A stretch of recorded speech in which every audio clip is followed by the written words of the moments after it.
Good day mga ka-sports natin dyan. Creamline Cool Smashers, kinakailangan talaga nila mag-recruit ng mga malalakas rin na players. Hindi naman natin maitatanggi na ang Creamline players ay medyo nagkakaedad na rin at kinakailangan talaga nila ng mga di-calibre pa na mga manlalaro para makatulong nga sa kanila. Ayon nga sa kasaysayan, ngayon conference nga sa PBL Reinforce, ito na ang pinakamababa nilang nakuhang standing sa kasaysayan. Ngayon ay nasa rank number 6 na nga sila. Kaya't kinakailangan talaga na magdoble effort rin ang pamunuan nga ng Creamline na makakuha sila ng mga di-calibre rin na manglalaro. Well, hindi pa naman laos ang Creamline Cool Smashers at kayang-kaya pa rin nila makipagsabayan sa loob ng court, lalo't wala pa naman dito si Pons Galanza at si Gia Maysing. Pero hindi rin natin maikakaila na talagang medyo naging mahina nga ang nasabi natin Creamline sa Reinforce Conference at sobrang dami pa nga nilang nakukumit na error. Ito talaga ang nagpabagsak nga sa Creamline, ang kanila rin error. At syempre, lumakas na nga rin ang ibang team dahil ang ibang team nga ay kumukuha talaga ng mga baguhan players at malalakas. Kaya't ang kinakailangan naman ng Creamline ay makarecruit nga rin sila ng dagdag puwersa para nga makatulong sa kanila at makabalik nga sila sa mataas na standing. Well, marami naman mga lumulutang na pangalan na lilipat nga sa Creamline Cool Smashers at yan nga ang ating pag-uusapan. Sino-sino ba ang mga dagdag puwersa na iniispatan ngayon ng CCS Management? Yan ngayon ang ating tutuklasin. Panoorin ang ating vlog hanggang sa dulo. Pero bago ang lahat, subscribe ka muna.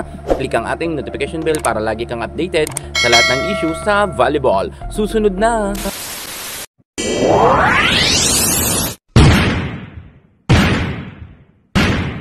Ang daming ang mga bashers ngayon ng Creamline at meron pa nga mga nagpo-post na nagsasabi na end of era na raw ng nasabi nating CCS. Well, para sa akin malakas pa rin ang Creamline Cool Smashers at hindi pa talaga sila matitiklo pagdating sa All Filipino. Papalag pa sila lalo't lumulutang na nga ngayon ang pangalan ni Ara Galang na di umano ay papasok nga sa Creamline Cool Smashers na makakatandim nga ng ating Alyssa Valdez na tatawagin ngang Goddess at lumulutang na rin ngayon ang pangalan nga ni Chang Abby Maraño at syempre ng ating Maylin Paat. Si Paat ay isa sa mga di-calibre rin na opposite hitter palaban at marami nang napatunayan.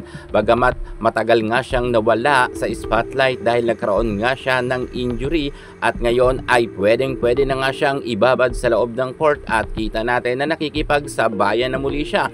At malakas naman si Paat at good news to para sa mga fans nga ng CCS. Bagamat hindi pa nga ito kumpirmado 100% pero lumulutang na nga ngayon ang pangalan ng ating Maylin Paat. Si Mama Piraw ay papasok sa CCS. Well, kilalanin muna natin kung makakatulong ba si Maylin Paat if ever makuha nga ng CCS. Gaano ba kagaling si Maylin Paat? Kayang-kaya niya bang madala rin ang Creamline Cool Smashers sa tagumpay? Well, kung sa kagalingan naman hindi papahuli si Maylin Paat, atin tutuklasin. Maylin Paat, ipinanganak noong April 5, 1994. Sa kasalukuyan ay 31 anyos pa lamang ito at tubong Pangasinan nga ito.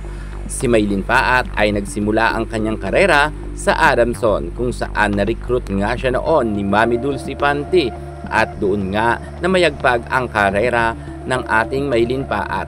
Pagpasok niya sa pro ay hindi natin maitatanggi na super nagtagumpay nga itong si Maylin Paat. 2016 hanggang 2020 sa PSL ay nasa Signal HD Spiker siya. 2020 to 2025 sa kasalukuyan ay nasa Cherry Tigo siya.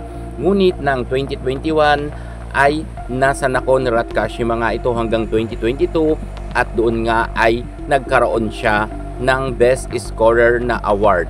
Pagdating naman sa PVL ay nagkaroon nga siya ng MVP award ng Reinforce Conference 2022 yan at nasungkit niya pa ang double award nga na Best Opposite Hitter. So talagang malakas pa si Mama P. Kitang-kita natin naman na talagang nakipagsabayan nga siya ng panahon nga na nasa Nakon Ratkashima siya.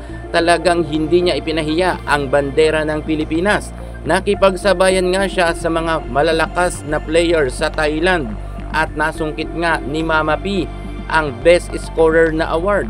At kalakip niyan, noong nasa PSL siya ay 2 beses rin siyang tinanghal bilang Best Scorer at Best Opposite Hitter. Kaya makakatulong talaga siya kila Michelle Gumabaw at Tots Carlos. If ever na hindi pa umalis si Tots Carlos, okay lang naman to dahil nariyan pa naman si Michelle Gumabaw.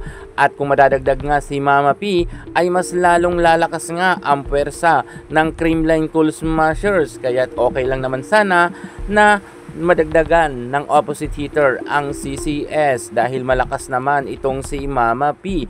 If ever na makapasok nga si Maylin pa at sa Creamline Cool Smashers, nanganganib naman ang pwesto ni Riza Mandapat dahil ang opposite hitter nga na si Riza Mandapat ay matagal na rin naman siyang hindi nagagamit sa loob ng court at bangkulang nga ito at halos limited lang talaga ang kanyang pagpasok, kung kaya kinakailangan naman talaga ni Mama P ng spot para nga sa puwersa sa Creamline. Well, abangan na lang natin dahil ito naman ay matunog pa lang na pinag-uusapan, pero para sa akin kinakailangan talaga makuha ng Creamline Cool Smashers itong si Maylin pa, at dahil malaki talaga ang kanyang maitutulong. Sa tingin nyo, fit ba si Maylin pa at sa CCS? Comment na kayo sa baba. Yan muna pinaka-latest natin sa mundo ng volleyball, at para hindi ka muli sa lahat ng issues sa volleyball, subscribe na. Thank you so much. God bless.